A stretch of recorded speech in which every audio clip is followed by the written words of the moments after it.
Good evening, everyone. Welcome to another episode of On Deck here on FTSN. I'm Russ Morgan. Hope everybody had a nice couple weeks off there from baseball, but time to get back in it.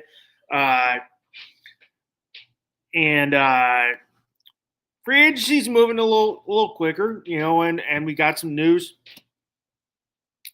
The one time we got some positive Blue Jay news. Now we don't have our quote unquote Blue Jays fan on the pod this time. Maybe Dylan Cease.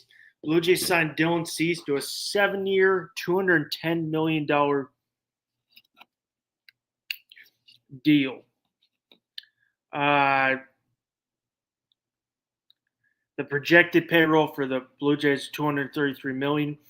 Projected starting rotation: Gosman, Cease, Yusevich. I don't think Berrios is. I don't know what Berrios is going to do.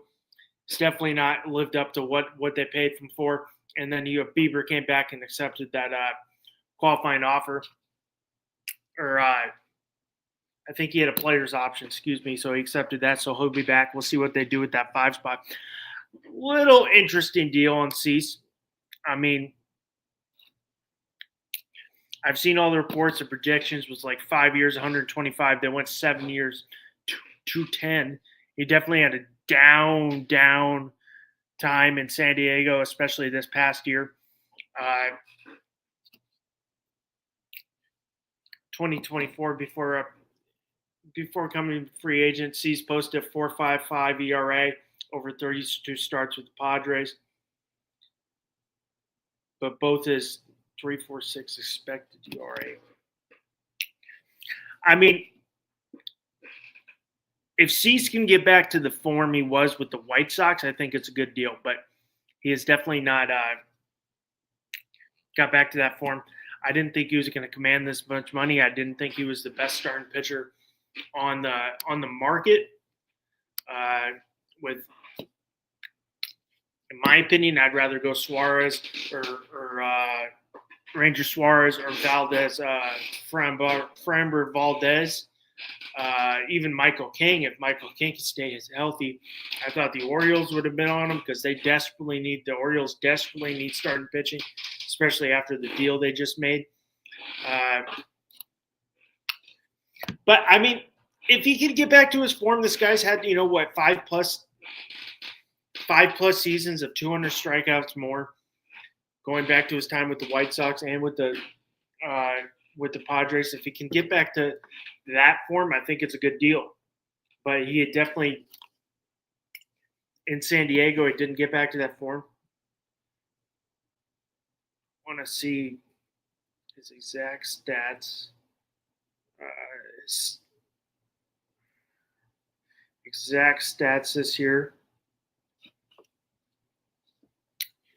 2025 stats. Cease was 32 starts, 4.55 ERA, 215 strikeouts. So it was on the lowest in the last 5 years.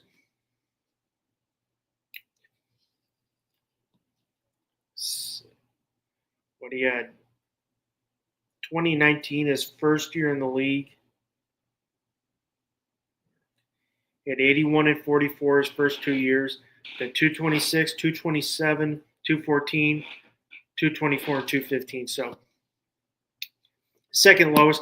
But I mean, if you look at his had a good whip when he was with Chicago, getting down to 142.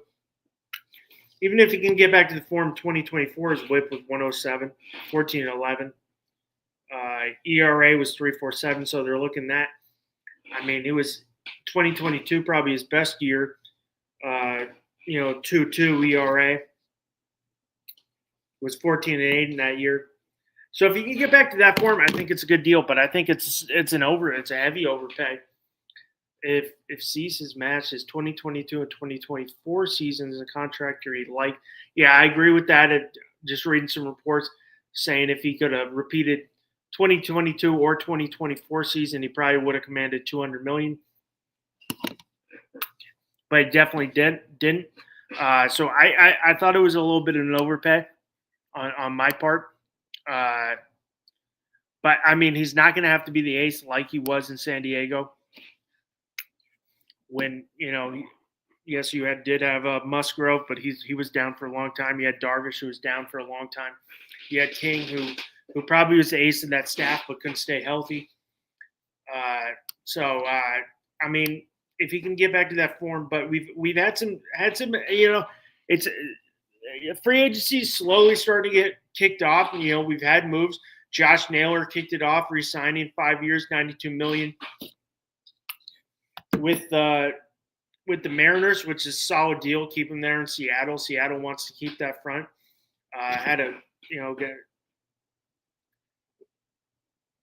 Was pretty good in Seattle this year. When he was there, it was pretty good. I mean,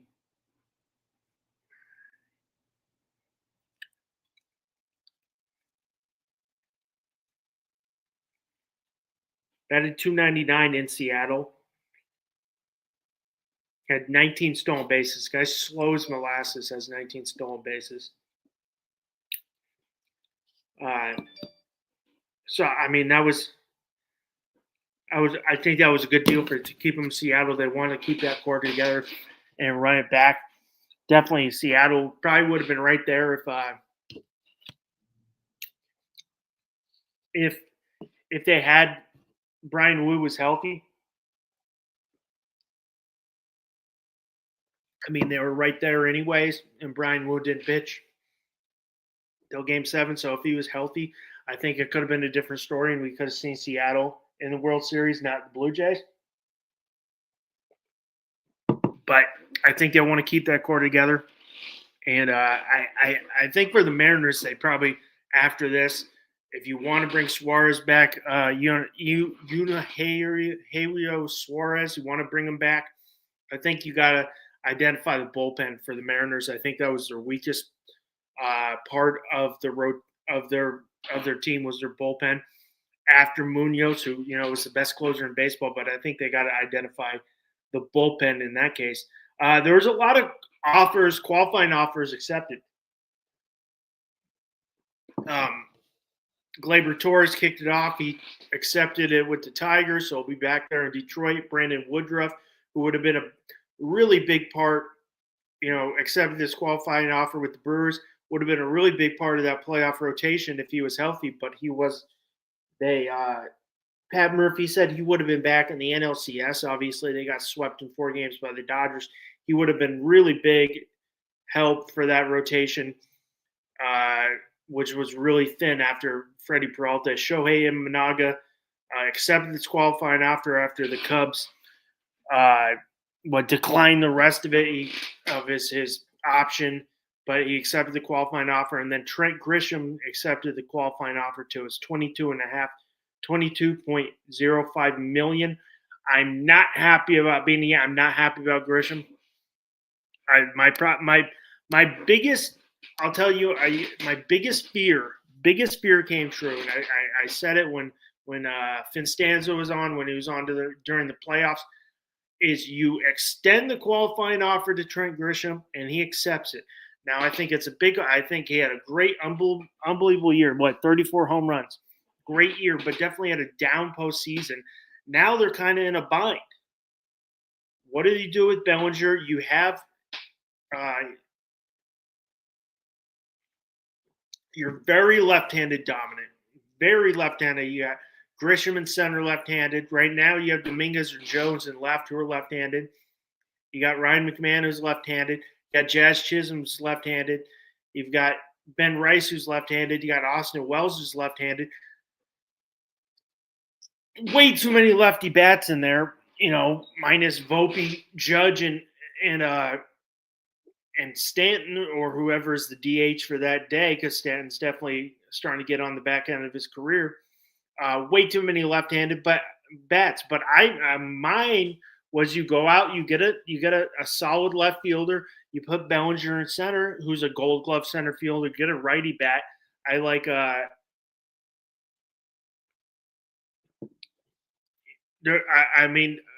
I just didn't want him back. He definitely had an unbelievable year. I think he's due for a down year. I don't think he can repeat what he did this year. Trent Grisham had an unbelievable regular season, 34 home runs.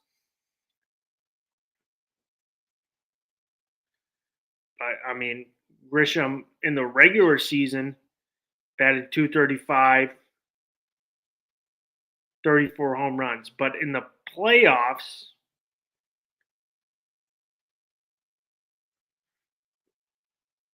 Grisham batted 138. So it definitely had a downturn in the playoffs. But I think he's down there. He's a solid defensive center fielder. Definitely make some last days of plays in the outfield. But I wanted Bellinger to move to center field where he's a Gold Glove center fielder, and you go get a left fielder, or you do. In my opinion, I think Dominguez would be better suited for center field. This guy who played center field all the way up, played center field in the minor leagues, might be better suited. But now you're kind of in limbo. Hal Steinbrenner said he doesn't want to pay $300 million, wants to get under that $300 million threshold. But, I mean, he takes this back. You need Bellinger back. Was a big cog, was a big piece of that of that playoff run, a big piece of the team, did a great job. You need him back. I think they got to do they need to get a couple righty bats in there. They need to maybe get some competition for Volpe. But that was one of my biggest fears. We had a little more Orioles, and the Angels made a trade.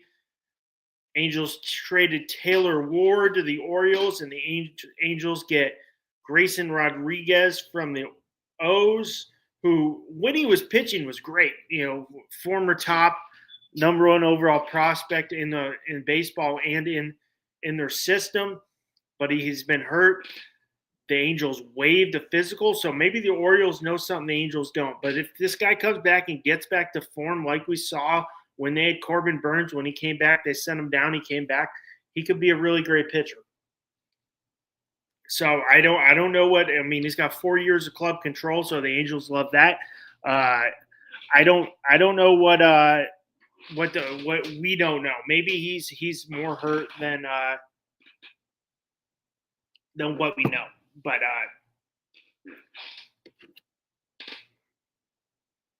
it's interesting because the Orioles need pitching and pitching bad.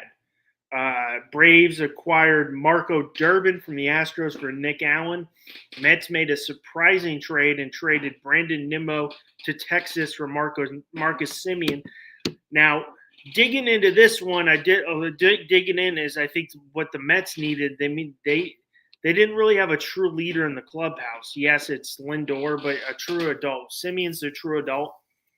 Will be, a true adult in the clubhouse.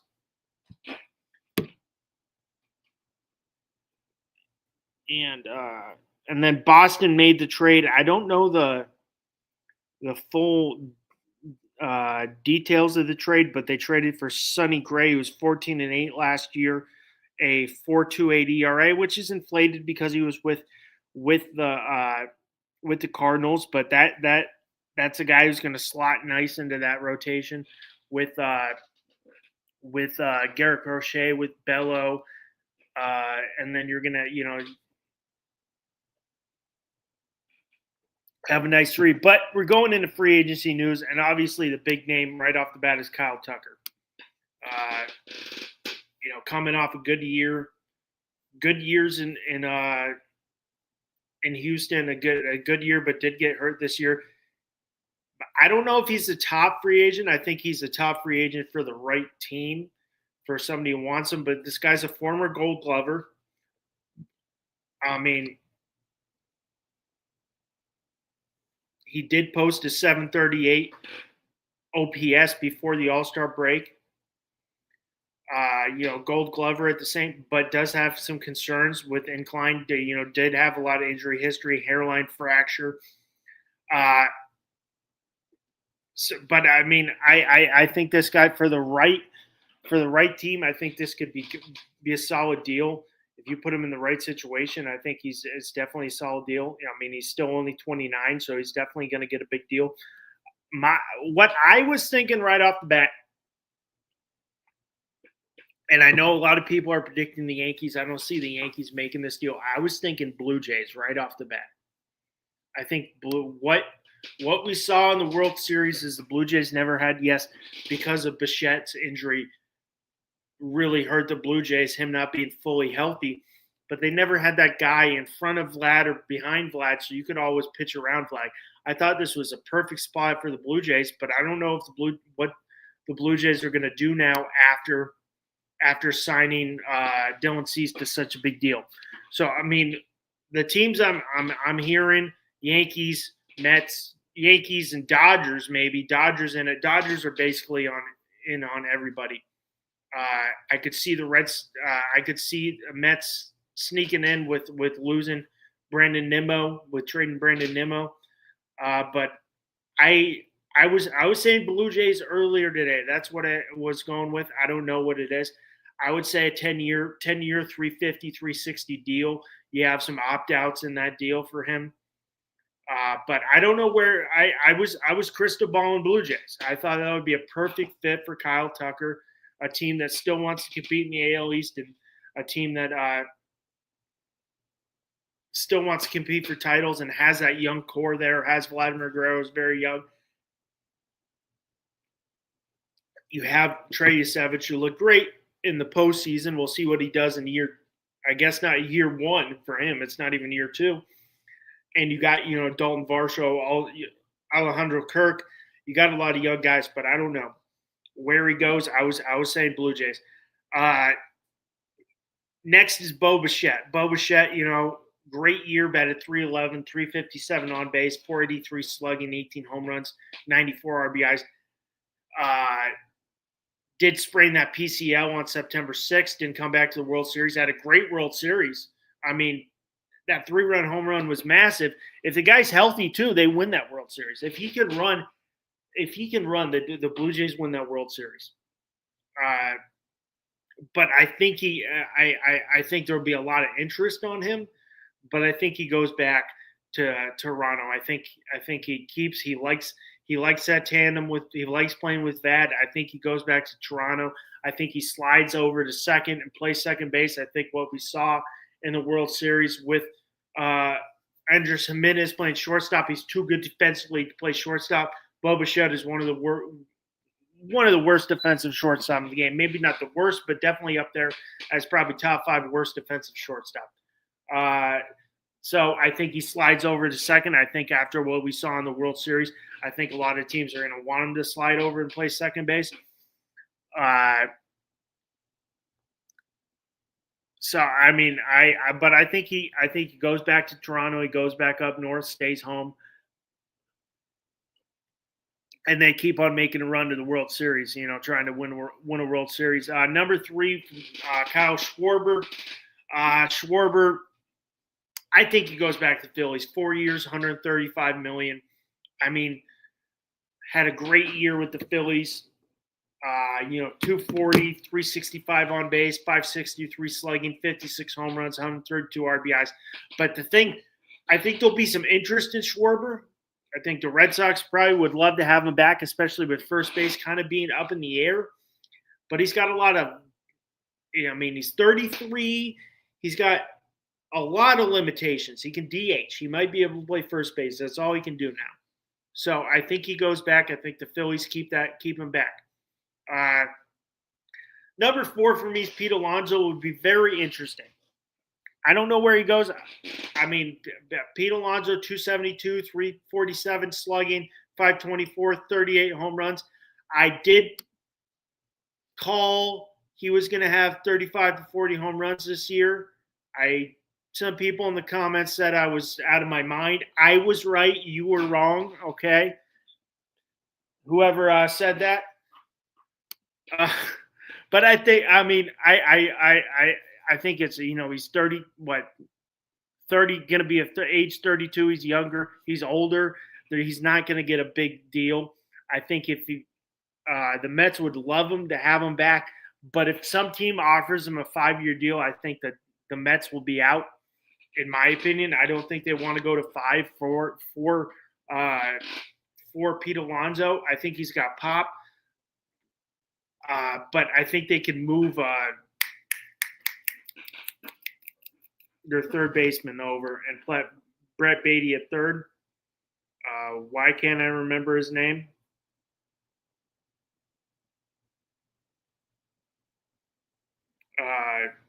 You can move Vientos over, and then you still have Beatty, you still have Simeon who could play third, Jeff McNeil could play third. But I think that 5-year threshold will take the Mets out of the running. One team I keep hearing is the Red Sox. The Red Sox definitely have they have a nice first baseman there, but the guy can't stay healthy. My man Dolphins Thirsty would know who I'm talking about because I can't remember his name right now. Tristan Casas, he can't stay healthy. I think the Red Sox with 5 years, 145. I'd be scared. Him sitting with that short porch, just to lift the ball over the Green Monster in Boston, that'd be a hell of a sign. But I think 4 years for the Mets would be solid. Anything above that, I think they're out. But I'm saying Red Sox.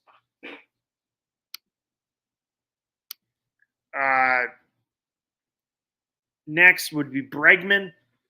This is a guy I love. Defensive, unbelievable defensive. Gold Glove third baseman, but can play second base, play shortstop in a pinch if he has to, too. I mean, coming off a Gold Glove season is what turned out to be when he was with the Astros. Batted 273, 360, 462 slugging. He's 32, so I don't see slowing down. Bregman, I don't see slowing down. I think, his splits are great. I mean, 268 at home, 276 on the road, so great split. Shortstop is probably a more of a insurance shortstop, but going into age 32. But I mean, you're getting a Gold Glove third baseman, and a guy who's got some just world postseason and World Series experience under his belt, who will be the adult in the room. I'm saying Tigers. I think I thought this last year, 5 years, 135 would probably be the range. 5 years, something around there with the could be a higher annual AAV. But I think he goes back and plays for his former manager with the Astros. I think that'd be a perfect fit. I think they need another bat in that lineup. I think they kind of need an older player in the lineup to lead that team in the clubhouse. I think that'd be a perfect fit for the Tigers. See what they do, because apparently they're like $250 million. Skubal and the Tigers are like $250 million away from like their contract. So see what happens with them. But I think Bregman goes to this Tigers. So, number 6, this guy's interesting. Very interesting. It's Munetaka Murakami. First baseman, third baseman, DH. I mean, his 2025 stats were great. 273, 379 slugging, 379 on base, 633 slugging, 22 home runs, 47 RBIs in 56 games. 26. But the interesting, people are now digging into Murakami. He batted since 2022. He batted 193 on pitches 93 miles and faster. A lot of pitchers in the MLB who throw under 93. There are not too many. But I think the elite power and the analytics of what baseball is now is gonna just drive some of these teams. They're gonna jump at the elite numbers and the analytics that he's technically third baseman. I think they jump at it. This guy had 56 home runs in 2022 with the Yakult Swallows, a record for Japan in the MPL, but he did strike out 64 times that year, or 64 times this year in 56 games. He was posted, so he's got that 45-day window. Many teams will discuss him, Schwarber, Alonso. I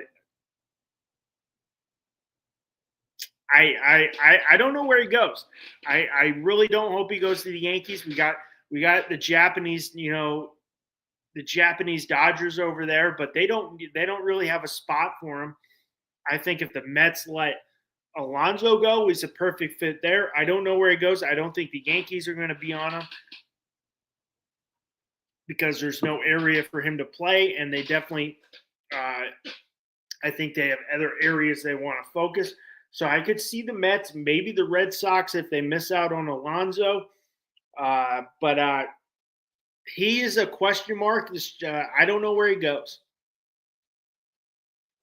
So my top pitcher on the market was from Valdez, who had 13-11, 3.66 ERA, 170, 87 strikeouts. I mean, this guy, since 2022, Valdez is the second among all starting pitchers in innings pitched. His postseason resume is a mixed bag, 4.34 ERA, although he did go 3-0 across 25 innings during that 2022 title run. Sometimes I start talking too fast and I get my words mumbled because I get a little excited. True ground ball pitcher to say. I mean, this guy's a ground ball pitcher. I'm seeing Cubs as a front runner. I think the Orioles I'm going Orioles 4 years in that $25 million annual value range, 2030 club option. I think the Orioles, they need starting pitching bad. I don't know who's on that rotation. Was it Rogers? I think it's Rogers. Yeah, Trevor Rogers, Bradish, Kramer, Wells. You need starting pitching. So you're going to have to go get this. Why not get the best guy in the market? And I don't think they should stop. Cody Bellinger, great year, 272, 334 on base, 480 slugging, 29 home runs. He comes back. I hear it. We can't let the Mets. I've been hearing the Mets. Now he's got to come back to the Bronx. Was a big part of that. I mean, it's just in that lineup. There's so much swing and miss, and it's a home run. Cody Bellinger doesn't swing and miss, and then when there's two strikes, he works the count and gets his pitch. He was a valuable piece for that rotation, for that lineup. He's got to come back to the Yankees. 5 years. 6 year deal. They need Bellinger back. I'm sorry, Bellinger's got to come back. He can play first. He can play outfield. Throw Ben Rice in. So we got Dylan Cease was my 9. Excuse me, I'm just going to take that jacket. Dylan Cease was 9, but we obviously Dylan Cease goes to the Blue Jays. This is the entry. Ranger Suarez. 12-8 was hurt most of the year. 3.2 ERA. I was saying Blue Jays, but I think this guy's a great get another left-handed pitcher. I mean, yes, he's a Boris client, so that definitely throw in. But I think if I was the Blue Jays, I'd double dip. I'd get Valdez. I'd try to get Suarez and double dip. Get pitching. So my man JB's in there from the Back It Up podcast. Double dip is my solution. He on Twitter or X, whatever it's called nowadays. He said he needed 2 starting pitchers. I say you double dip and get Valdez and get Suarez. Now, I think one of the best 2. I was saying, one Valdez, and then it would be like 2A, 2B, whichever your preference is. But I think you got to double dip. You got to get some starting pitching bad. You still have a great young core in Baltimore, so I would double dip. Now, the other interesting one is another Japanese guy was posted. That's Tatsuya Ime. 10-5, 1.92 ERA. Was posted by the Lions on November 19th. 3-time All-Star in the MPL. He has a 315 and 907 strikeouts in 8 seasons with the Lions. Possesses a wide frame of pitches. 99 mile per hour. 90 fastball reaches 99. His slider's solid. Good changeup, splitter. Starting to incorporate a sinker in there. 5'11", but I think I know everybody's talking about their size. Yamamoto's on the smaller side too. He's not very big, and we saw what he did in the postseason. He was dominant. He's not on the Yamamoto's 176 pounds. He's on the smaller side. So I wouldn't be concerned about that. I could see him getting a contract 5 years with the opt-outs available. But the thing I really am starting to have a problem with some of these Japanese guys come over, the big ones, I get it, not everyone, is we see these big names with the Yamamotos, which are well-deserved. Yamamoto's the reason the Dodgers won the World Series, and the big reason they won last year too. But with the Sasaki, they all go to the Dodgers. I get it. Proximity to, there's a big Asian market there. But I want a guy who comes in and wants to beat Ohtani and Yamamoto, not join them. And that's the one thing Ime said. He goes, yeah, it'd be great to play with them, but I want to beat them and create my own legacy. Would be so much better than joining. So I love it. I mean, yes, he hasn't done anything, but I just love the competitive fire. So I mean, and hearing that he doesn't want to go to a team that has a Japanese superstar. So that limits his market. That limits him down. Padres do. Giants do. I had it right here. I'm going to try to.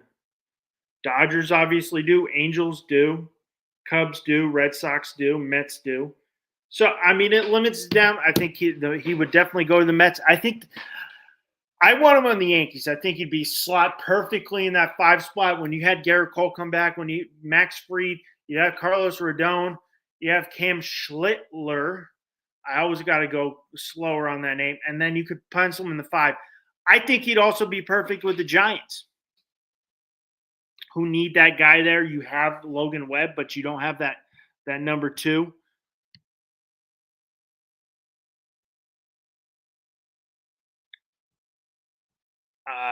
You got Webb and Ray. He would slot perfectly. What a better way to beat those guys? You're in your own division. Take the Giants, knock the big dog off of the NL West. I think that'd be a perfect fit. Well, we'll see what he does with saying he doesn't want to be. He wants to be the only Japanese superstar, which they do have Jung-Ho Lee. So we'll see what he does there. But I think the Giants would be a really good fit right there, and they're definitely a big Asian market in San Francisco as well there with the Fisherman's Wharf and all that. Next would be Edwin Diaz. I don't know where Diaz goes. Definitely, 62 games, 1.63 ERA, 28 for 31 with saves. I think he ends up 4 years, $80 million. I think the Mets got to bring him back. He's too big a piece for the Mets to not bring him back and out of the bullpen. Michael King will, 31 with the Padres, will be an interesting one. Definitely when healthy. When healthy is a Cy Young guy.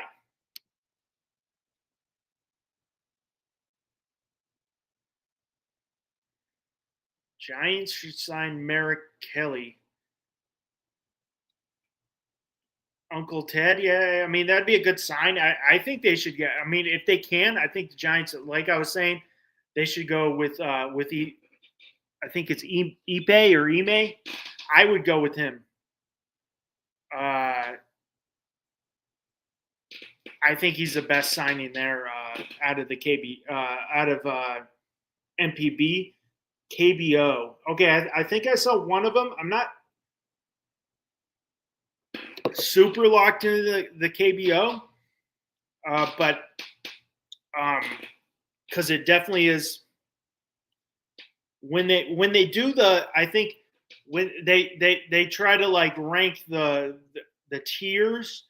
They used to say the MPB is more like AAA. Now it's definitely getting better, and the KBO was more like AA and single A. But, I mean, guys from the KBO have had success in the past. Merrick Kelly would definitely be an interesting name. Michael King would be an interesting name. But the one thing I think I got a little curveball. Angels. You go get Grayson Rodriguez.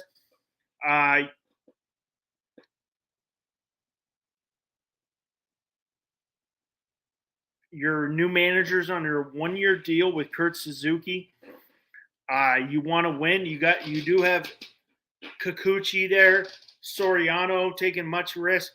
But I think you throw a little curveball in there. You go sign Michael King with the Angels. They want to compete. Zach Gallen, number 14 for me. I don't know where Gallen goes. I think he should have took that qualifying offer and just went back. I think he should still go back to the Diamondbacks.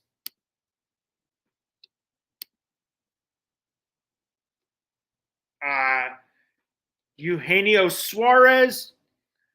This guy, 228. That average is terrible, but 49 home runs, 118 RBIs. So definitely an analytical people love it. Launch grand slams left and right. But, he's turning 34 in July. Defensive limitations. Not a good defensive third baseman at all. -6 defensive runs saved, -3 outs above average this past season. So I think that plays a factor. But I think those analytical people, I'm trying to love him. I don't think he'll go back to Arizona. I'm seeing Angels, but would the Reds consider? I think the Reds would be a name to watch. You can throw him in that DH role because you already do have a third baseman, great defensive third baseman, and Keem Bryant Hayes. But that DH role would be perfect for him. Just let him swing the bat. 2-year deal, $40 million, something like that. Imanaga, who's going back, would be 16 for me, but he's going back to the Cubs because he did accept that qualifying offer. So did Grisham. I'm a JT Realmuto, 257, 315 on base, 384 slugging, 12 home runs, 52 RBIs. I don't know where this guy goes. I think he's going to have to take a little pay cut. I'm saying in the 3-year range. In my opinion, I'm going to narrow it down to Phillies, Giants. I think the Giants have been starving for a great catcher since now they're president of baseball operations. The guy running the show, Buster Posey, they haven't had a great catcher. So I'm going to say the Giants or the Phillies. What do you think about that one? Giants or Phillies? And then to round it out, I got Devin Williams. I don't know where he goes. Definitely had a very down year, 4.79 ERA. 18 for 22 with the saves opportunity. Didn't have a lot of them. If he can get back to that form with the Brewers, I think he'll have some buzz. The Dodgers have a lot of buzz.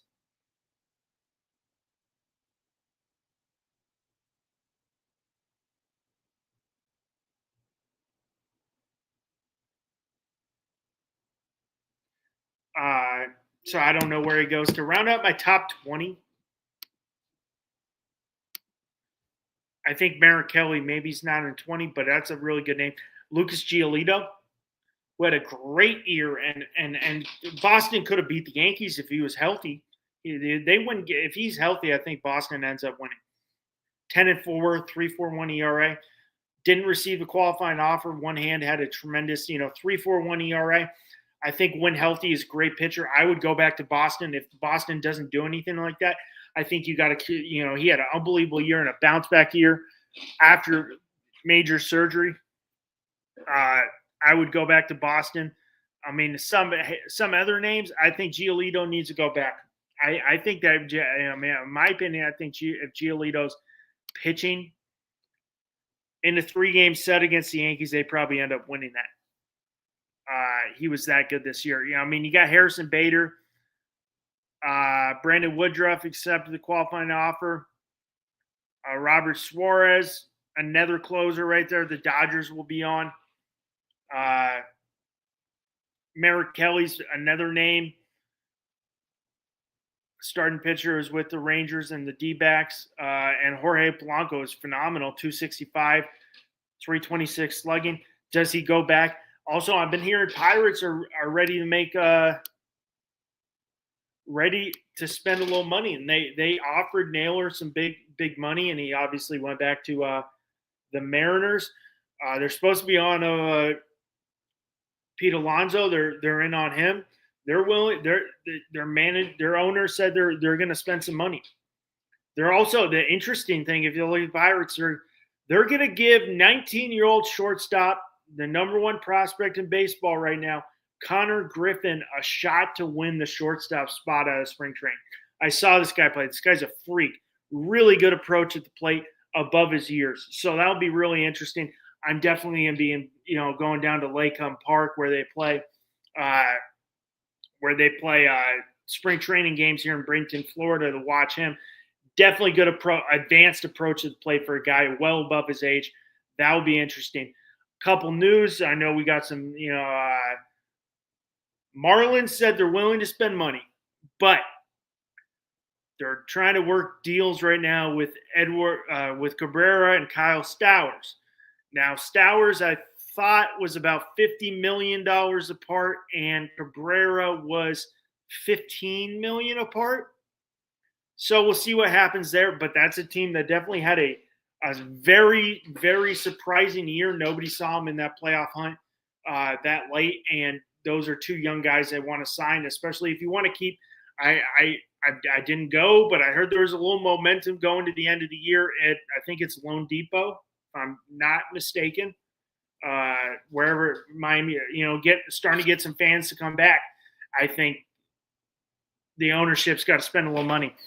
But I'm surprised this free agency. We've had some movement. We've had some deals that went down earlier. So I like that. I'm waiting. I don't think the Bellinger Tucker one will be anytime soon, or the Ime one. I don't see that. Maybe a Suarez, maybe a Valdez.